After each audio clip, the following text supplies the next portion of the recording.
Երևանում կանոնավոր ուղևորափոխադրումների կազմակերպման համար սահմանված մրցույթի կարգը կարող է ամբողջությամբ փոփոխության ենթարկվել։ Օրենքի նոր նախագծով նախատեսվում է ներքաղաքային կանոնավոր փոխադրումների իրականացումը 100%-ով վերապահել համայնքային կազմակերպության։ Այն կոչվելու է օպերատոր եւ զբաղվելու է Երևանում երթուղիների սպասարկմամբ։ Արդյոք օպերատորը կարող է օգտագործել երթուղային տաքսիներ,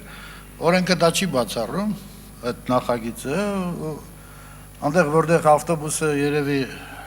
չունենա անհրաժեշտ քանակությամբ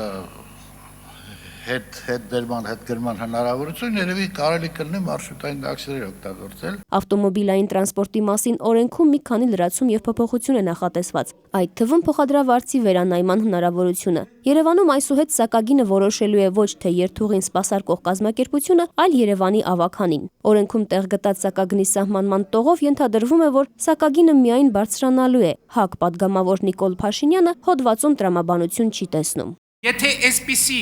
տրամաբանությամբ թանկացում նախատեսում եք, ուրեմն պարտավոր եք նաև նույն տրամաբանությամբ էժանացում նախատեսել։ Տեսականորեն հնարավոր է նաև գների իջեցումը, ինչպես դուք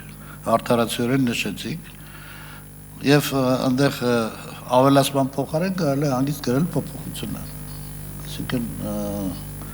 միտում չկա, որ անպայման գները ավելանում են։ Ինչու հանրային տրանսպորտի սակագինը չի սահմանում հանրային ծառայությունները կարգավորող հանձնաժողովը, հետաքրքրվում է ՀՅԴ խմբակցության ներկայացուցիչ Արծվիկ Մինասյանը։ Դա չի ստացվի, որտեղ այն պարզ պատճառը, որտեղ տրանսպորտի իրավասությունները մունիցիպալ բնույթ են կրում, իսկ հանձնաժողովը մունիցիպալ ծառայությունների արժեքները չի կարգավորում։ Պատգամավորը համաձայն չէ կառավարության ներկայացուցչի հետ։ Նույն կերպ կարելի է նաև Երևան ջուրը մունիցիպալ կառույց համարել։ Արծվիկ Մինասյանը նույն հարցի վերաբերյալ ցանկանում է լսել նաև հարակից զեկուցողի պարզաբանումը։ Արդյոք սա հանրային ծառայություն է, թե ոչ։ Եթե հանրային ծառայություն է, այդ փաստարկը, որ պարոն Երազարյանը բերում է, ես չեմ ընդունում այդ մոտեցումը, որովհետև այդ մոտեցումով ցանկացած բան կարող ենք ասել չէ։ Տանք այս կառավարման մարմնին կամ այն կառավարման մարմնին։ Բացարձակապես տարբեր հասկացություն է, հակադարձում է Վարդան Այվազյանը։ Հանրային ծառայությունները իրականացվում է ամբողջ Հայաստանում մի կազմակերպության միջոցով, ջրամատակարարումը սարի թաղ բարձրացնելու համար դնում է պոմպ, ենթադրենք Էրեբունում իրականացնելու համար իգնահոս է գնում։ Դե դες որ լինի, ուրեմն Էրեբունում 3 անգամ պետք է էժան լինի այդ ջուրը։ Նույնն էլեկտրոէներգիան։ Չէ՞ որ այստեղ խնդիր կա, շատ ուրիշ բան է Վանաձորում 100 կիլոմետր տեղափոխում կամ 50 կիլոմետր տեղափոխող ավտոբուսի սակագինը, ենթադրենք լեռնային ինչ-որ մի տեղում կամ հարթավայրում։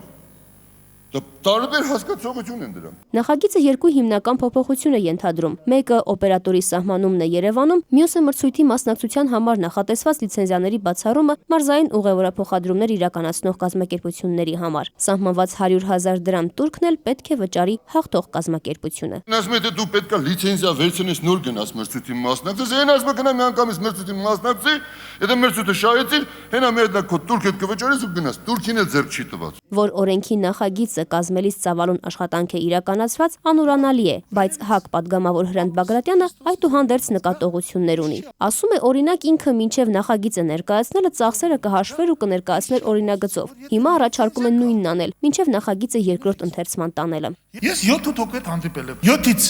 4-ն ասել են շատ լավ է, շահութաբեր աշխատում ենք, 3-ն ասում են չենք տեղավորվում։ Բայց մենք պետք է լրիվ վիճակ իմանանք, թվերով։ Ամբողջ տրանսպորտային փոխադրումների ծավալն ինչ է, ամբողջ ինքնարժեքն ինչքան է, այդ թվում նաև տրանսպորտի որ տեսակ է, հատկապես որ երթուղիների վրա շահութաբերությունն ավելանում, որերի վրա շահութաբերությունը պակասում։ Սա հասարակ պրոֆեսիոնալ աշխատանք։ Ավտոմոբիլային տրանսպորտի մասին օրենքի փոփոխության եւ լրացման նախագիծը դեռ կքննարկվի։ Ընդունման դեպքում ակնկալվող արդյունքն այն է, որ ոլորտը կարգավորվի, ասում են հեղինակները։ Թերեզա Կադաևչյան, Հայարփի Միքայելյան, ժամը լրատվական։